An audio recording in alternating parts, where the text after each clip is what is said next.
And having said that, let's continue with the program. And I'm very pleased to introduce to you from Finland, Matias Myllyrinne at Remedy Entertainment. The floor is yours. Welcome. Thanks, man. Thanks. Thank you. Bingo. So I'd like to thank you all for coming. It's a wonderful opportunity to be here at the Startup Day. I'd like to thank our hosts for organizing a wonderful event.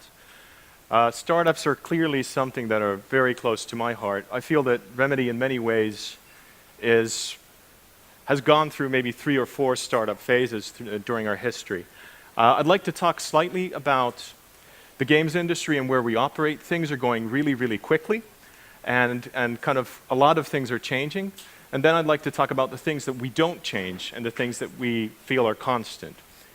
Anyway, the startup kind of mentality, I think, is a good one to keep even in a more established company, especially in an environment that changes really, really rapidly. So I take a Darwinistic approach to the games industry. The ecosystem is changing, and if we don't change and adapt to it, we'll be marginalized or we'll die. So I think that's a good example to keep in mind. And so today's agenda, talk a bit about the games industry, our history and kind of how we've grown throughout the years, and talk a bit about the gambles and choices. And I hope to be as open and as candid about those choices and those gambles with you. And talk about our 3 principles, which are brand, focus, and people. And then finally talk a little bit about Remedy's vision. Now when we think about the games industry, it's really moved on a lot since '95, since our company was founded. How many here in this crowd have played either an iPhone game, a console game, a PC game, or a Facebook game in the last 12 months? Okay, so you're pretty much in tune with the demographics. So gamers really aren't who we think kind of the traditional gamer profile is. They've changed a lot.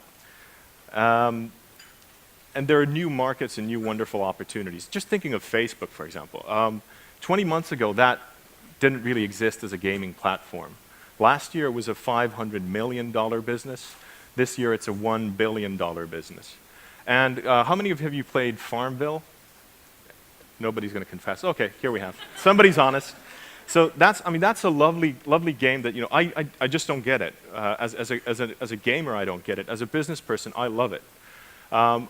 Without revealing too many secrets, I think the first iteration of Farmville cost $250,000 to do, and at its peak, it was raking in over $600,000 a day. So, you know, it's not a bad business. Anyway, virtual potatoes and tomatoes. If we look at who the gamers really are, the average age of the gamer is 34 years old, so substantially older. 40% of gamers are women, and the astounding fact, at least for me, is that about 1 in 4 are older than 50. I mean, just think about it. They're retired people. There's a significant amount of retired people out there who play games. And some of our fan feedback really echoes that as well. 67% of households in North America or United States own a console or a PC, and they play games on that.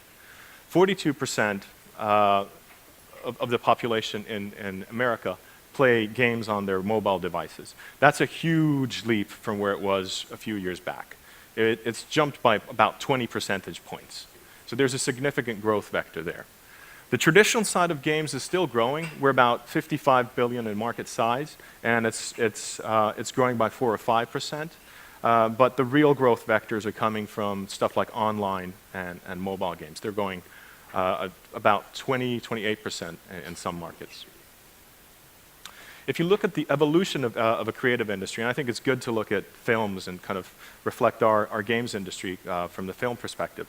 In 1920, pretty much anybody could do a full motion picture. All you did was you bought a camera, and you filmed the train coming to a platform, and people would pay money to watch that, or somebody milking a cow. And these things have been done, and people would pay to see that. Now in 2011, the value chain and the barriers to entry are much larger in the sort of the large game realm as well as in large budget films. So the value chain spreads, And all of a sudden, job descriptions such as location scout, stylist, and these things come into play even in large budget games, as they do in films. Obviously, we do have our own YouTube effect. So a mobile game for me there's a certain analogy to a YouTube video clip. People want that kind of content and they enjoy that kind of content. They also want the reality TV shows, which to me are kind of the smaller mid-sized games that you can download from Xbox Live or PlayStation Network. But they also want their huge, big budget Titanics in games as well. And those are kind of the games that we're best known for. In terms of branding and how our industry has evolved, you can look at the music industry. So in 1980, it was slightly more spontaneous, maybe less calculated and rough. But I know, obviously, this is a town renowned for making what I'd call music brands or products. And in 2011, these are really thought out concepts that are very clear and thought out from the beginning and calculated. So in terms of games, for example, we wouldn't tolerate the kinds of games that we played in 1980 or 1990. If the save doesn't work or if it crashes, that's a big issue. The whole experience needs to be really polished and it needs to be rewarding. Punishing the player is no longer accepted by the audience for some reason. If we look at Remedy's history, just to walk you through kind of what's happened throughout the years for us as a company, we started in '95 as a traditional startup in Espoo, just down from the Nokia headquarters, at a basement of one of the guys, actually his parents' basement. And everybody just brought their PCs over and they started building a cool game called Death Rally, a top-down racer. That's about 12 guys for a year just working on that title. In 1997, we started a huge project for us called Max Payne. We really didn't have the competency to build that kind of game. That competency didn't exist in Finland. I don't think it even existed here in the Nordics and in Sweden. Around the same time, different companies here were also starting to build larger products as well. That game came out in 2001 after 4.5 years, but throughout that process of building that game, we really also built the company. I joined the company in '99. It was my red pill, blue pill moment. It was either go work for Hewlett & Packard in Germany after doing my MBA in finance, or go to this startup for less pay, more risk, more work. And I had a lot of explaining to do to my then girlfriend and my parents of why the hell I was going to do this. Luckily, I don't need to regret it anymore. But anyway, so in 2001, Max Payne 1 came out. It was a huge success. In 2002, we sold the intellectual property and announced Max Payne 2. So we sold that to Take-Two, which was our publisher at that time, for $43 million in certain incentives. And that was obviously also a very interesting point for us. Within 18 months, we developed the sequel to Max Payne with a similar Metacritic. And that's really one of the things that we judge ourselves by. One is Metacritic, the other is unit sales. How well are we entertaining the audience, and how well is it reviewing? How do people like it on the whole? In 2004, we decided that the future was in console in the console market. We'd seen the PC market decline from 1.3 billion to about 800 million that year, during that period of Max Payne 1, Max Payne 2. And console was clearly a way to go forward. So we started building a lot of technology to be able to compete in the console space directly. Obviously, both Max Payne games were imported to the console platforms, but we wanted to build something from the ground up that was a console title. We signed with Microsoft in December 2005, and then a short 5 years afterwards, we came out with Alan Wake last year. The market has obviously evolved, so it's no longer just about shipping a product and then saying, have a nice life. We continued with Alan Wake to provide further episodes last year, two new episodes, to sustain the game as well. And that's obviously a big trend in games as well, that the digital distribution and almost games as a service is coming online. Right now, we're building our next big thing, which I'd love to talk about, but ninjas would fall from the roof and somebody would assassinate me. But I can tell you that we did also kind of complete the circle in a way. With Death Rally, we worked with a young startup in Helsinki to bring Death Rally to life on the iPhone and the iPad. And that was a wonderful learning exercise for us. It was about a 7-month project where we were functioning as the producers. and we helped them with a lot of the design, obviously a lot of work into the PR, contacts to Apple and so forth. And it was really well received. It came out last week. It was the #1 racing game in over 100 countries, and we recouped our investment in 3 days. So it's a wonderful piece of software. If you have these devices, please go out and get it. I think we just dropped the price yesterday as well. So don't be cheap, buy it.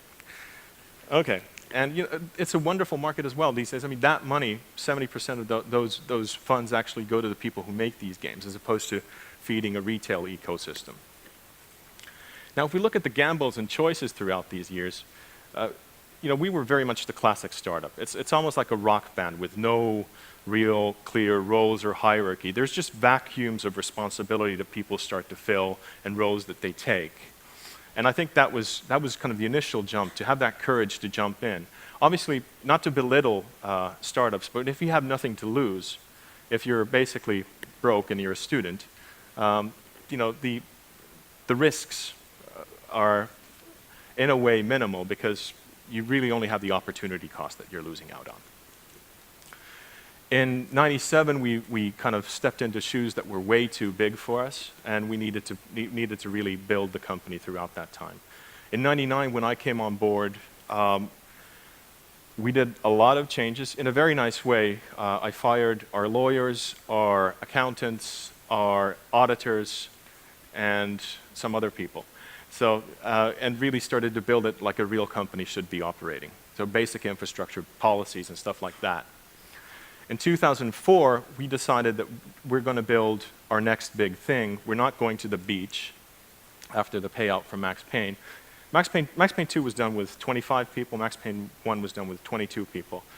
Doing the math with the royalties and the IP sales, we could have, or a lot of us could have retired onto a beach anyway. But we didn't want to do that. We wanted to invest back into the company and build our next big thing, which was Alan Wake. And I think that's really one thing to bear in mind when you are doing a startup. If you're doing it just to make a profit or just to make money, that's really not a great strategy. It's not really a great tactic. I think profit is a great goal, but it's probably around goal number 3 or 4 on your list.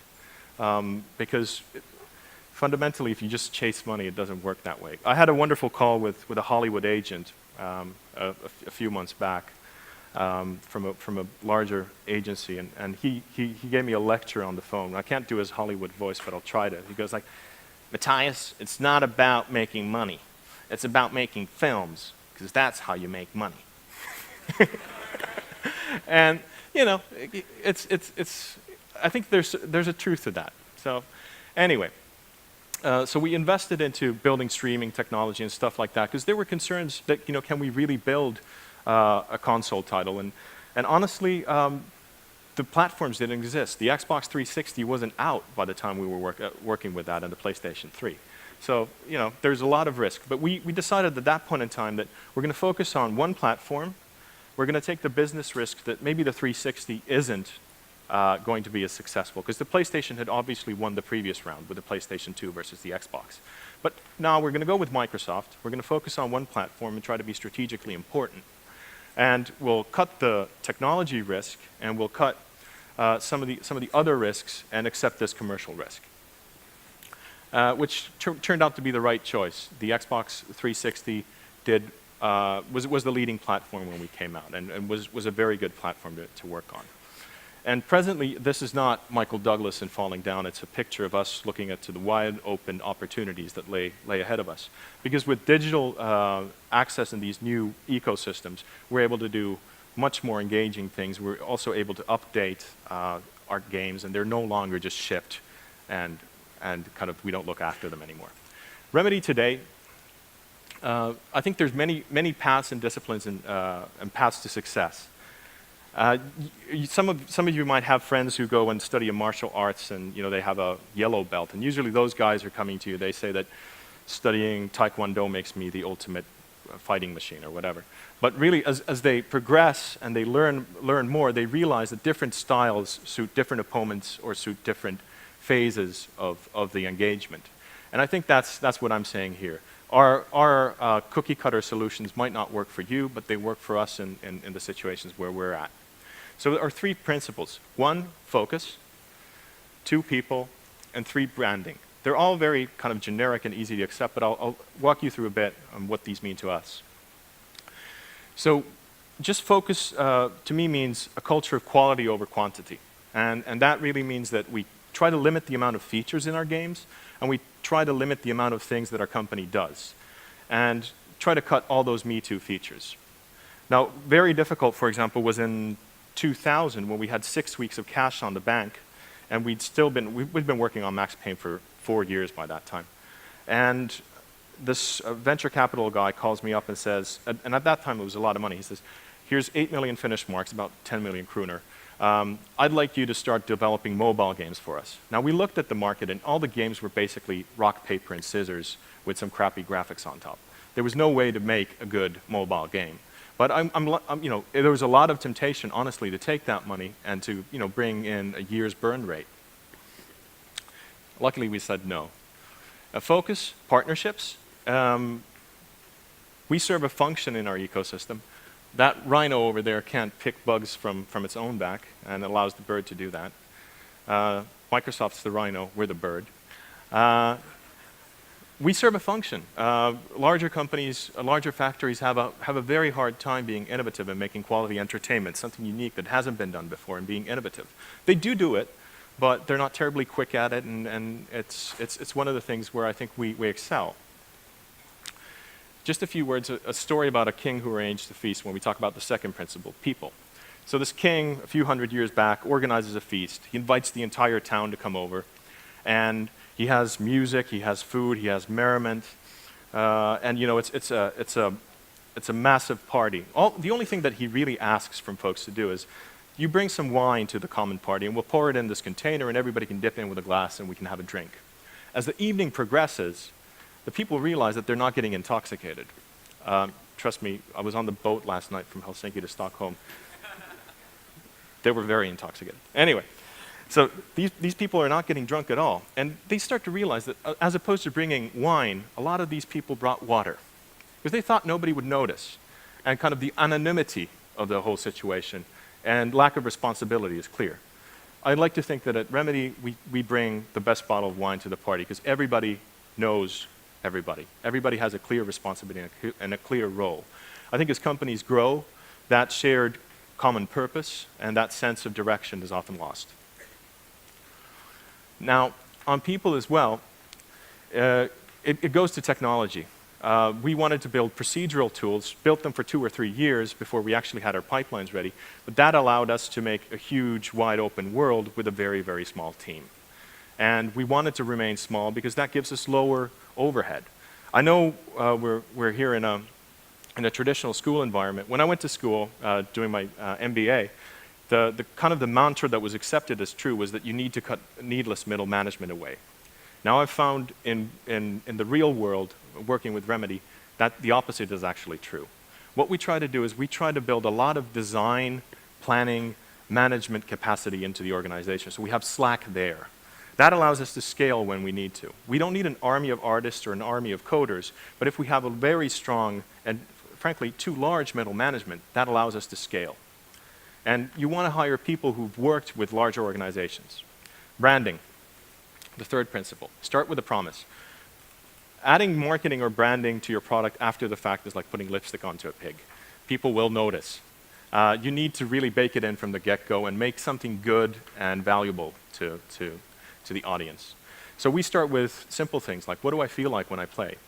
A lot of games are still marketed, if you turn the box around, they say 18 different characters, 4 different weapons, this many maps, and so forth. And really, that's a feature list. If movies did this kind of marketing, they'd say, filmed with 7 different cameras, we have a core cast of 4 people, features 121 minutes of real live video footage in HD.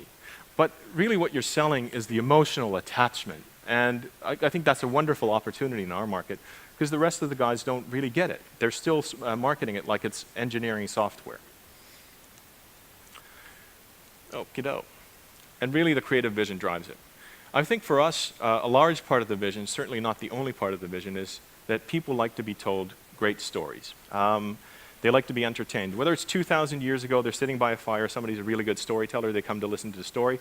That's kind of where we see ourselves. We just do it in the interactive realm. We think that characters are interesting and sticky. We think that characters can evolve, they can move from place and time to, from time, and you can have backstories and so forth. And that makes it just really interesting. My favorite example is James Bond. James Bond as a character is the name of the franchise, is the name of the main character, is the name of the film, and so forth. Whereas if you compare that to Mission Impossible, where I think it's Ethan Hunt, or Nathan Hunt. Ethan. Well, one or the other. Anyway.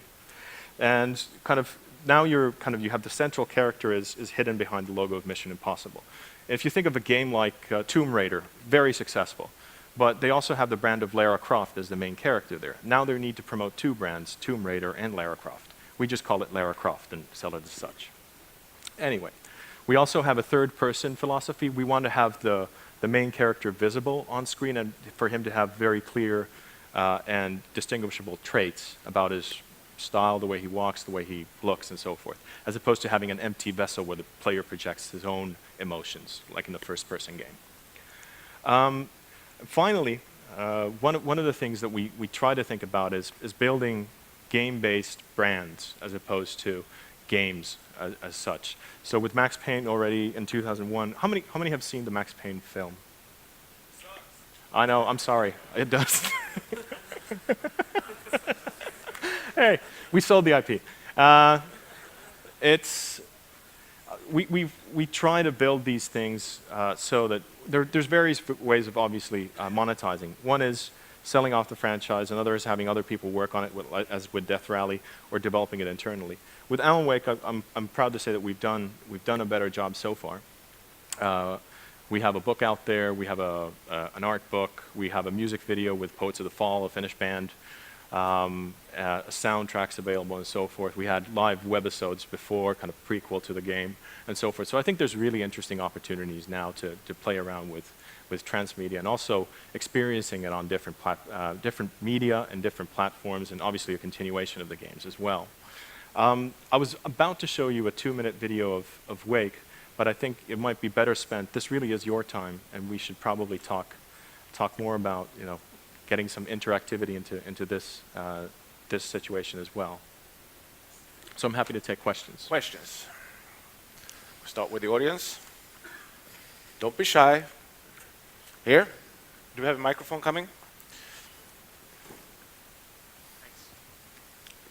Yeah, about the 3 things that you mentioned. I think the first thing was it the focus. Focus.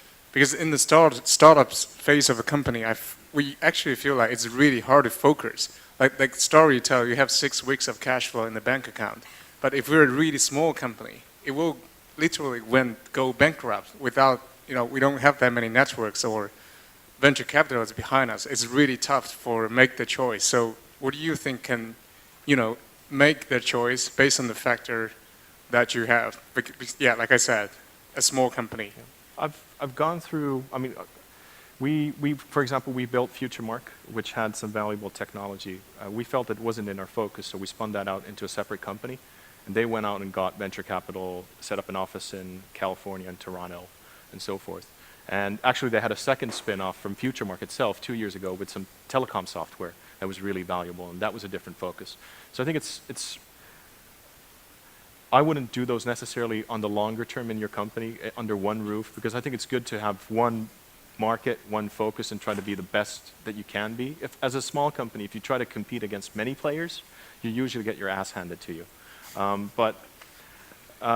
You know, and on the second hand, you know, you need to do what you need to do to survive. But on the other hand, I think we've had 4 or 5 moments where we actually look at the grim facts, and you kind of embrace, you know, we're going to do it this way or we're going to die trying. And I think you need a few of those moments in your company. Those grow you as an individual.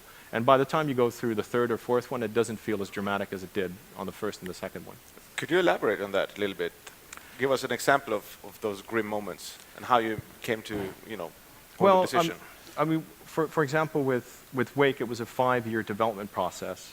And you go through a phase of is it really coming together? We tried to build a sandbox game design and to meld that with story. Technically it worked, and we really set out to build a thriller, a psychological thriller with some really deep emotional feeling, like you'd see in the best films.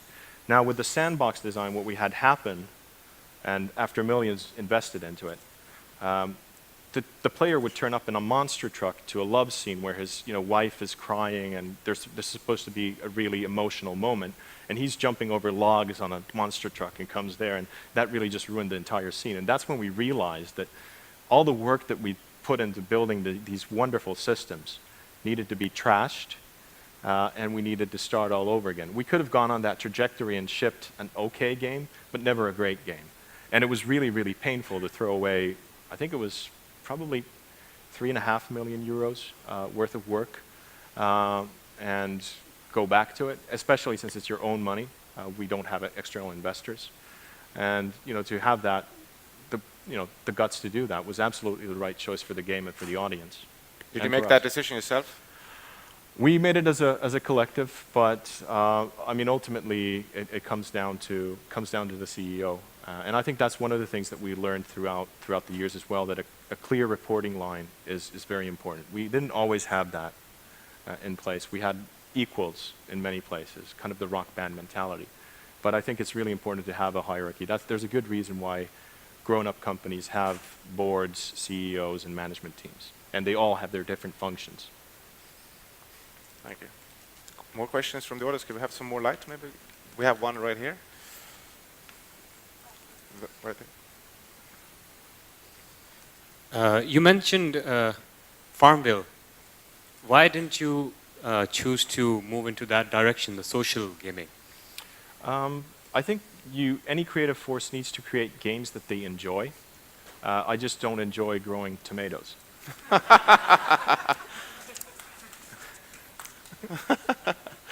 What do you enjoy? I would like to hear in this case. I'm a huge fan of for example, DICE here in Stockholm do a great game called Battlefield Bad Company, and the Battlefield series. Those are really engaging action games. I like a lot of the kind of first-person shooters, but also lately I like a lot of the iPhone games. I spend a lot of time on airports and playing Cut the Rope. Who hasn't played Angry Birds, right? Plants vs. Zombies, stuff like that. So really a wide variety of games. I try not to analyze them too much myself. I want to have that love of the craft that got so many of the people started in the industry. I think once you start over-analyzing these things, like a musician starts to constantly listen to music on a professional level, then you can kill the passion, the enjoyment of what got you started. So I try not to play games for work too much. We have a question there, yeah? Yeah, I'd like to ask you, when you did Max Payne, you of course didn't have the same security in your budget as you did when you made Alan Wake.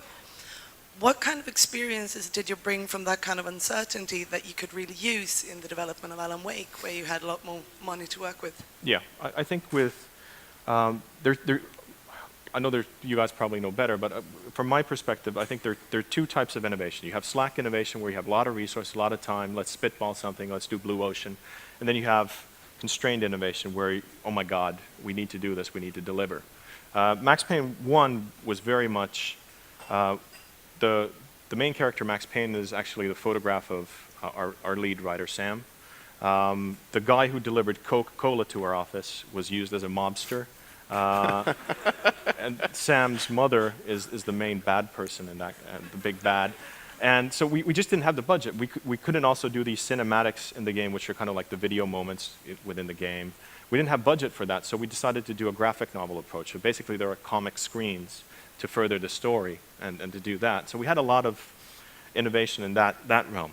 With Alan Wake, we kind of looked at the existing technology out there, and we go, oh, let's build our own cool tech. We want to have the Pacific Northwest modeled accurately. So we sent our teams out to the Pacific Northwest, took 60,000 digital photographs, which we then placed into the world, built procedural tools.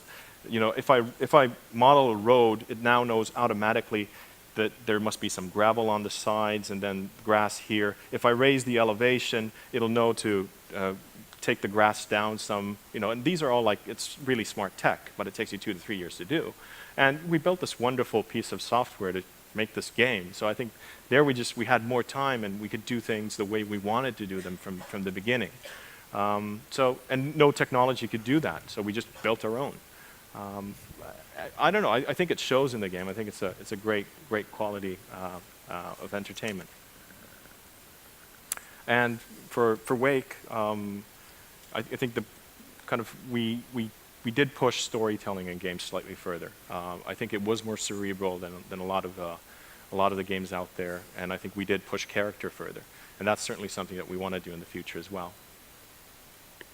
Right. Thank you very much. Thank you very much. Thank you. Thank you. Thanks, guys.